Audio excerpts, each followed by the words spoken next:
Hi guys, it's me, your math teacher Jello. For today's video, let's answer this given problem. Question number 3, convert 2 and 1/4 into an improper fraction. So guys, kapag sinabi natin improper fraction is a fraction whose numerator is greater than the denominator. Ang ibig sabihin, mas malaki yung value ng numerator kaysa sa denominator. So, paano nga ba natin i-convert yung 2 and 1/4 sa improper fraction? So guys, ganito lang yan. So let me write the given first. 2 and 1/4. Ang unang step na gagawin natin dito guys ay ipag-multiply natin yung 4 and 2. Yung ating denominator dito sa whole number. So again, ang process natin dyan, pag-multiply natin. So 4 times 2 or 2 times 4, that is equal to 8, right? And then, yung product na 8, ipag-add natin dito kay 1 sa numerator natin. So, 8 plus 1. And for our denominator, syempre, copy lang natin yung 4. So, isulat natin dito. And then, let's simplify. 8 plus 1, that is equal to 9 over 4.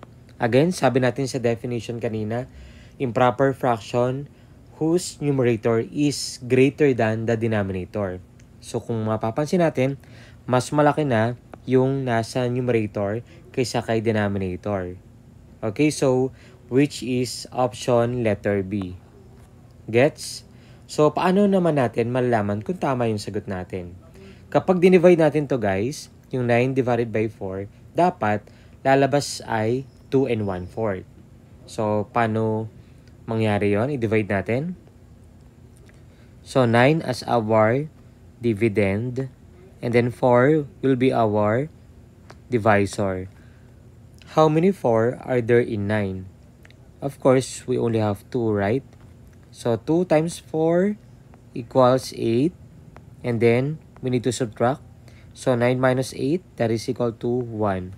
Sabi natin sa previous video, kung napanood niyo yun, we have QRD, right? Okay. So, yung QRD natin, so guys, tandaan nyo to para hindi kayo nalilito. So, yung quotient natin, which is 2. And then, yung R natin, remainder, which is 1. Ang ating divisor dito ay 4. So, 2 and 1/4.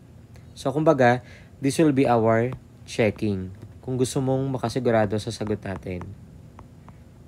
Gets? So, kung meron kayo natutunan sa video ito, kindly like and share. Thank you for watching. Follow for more.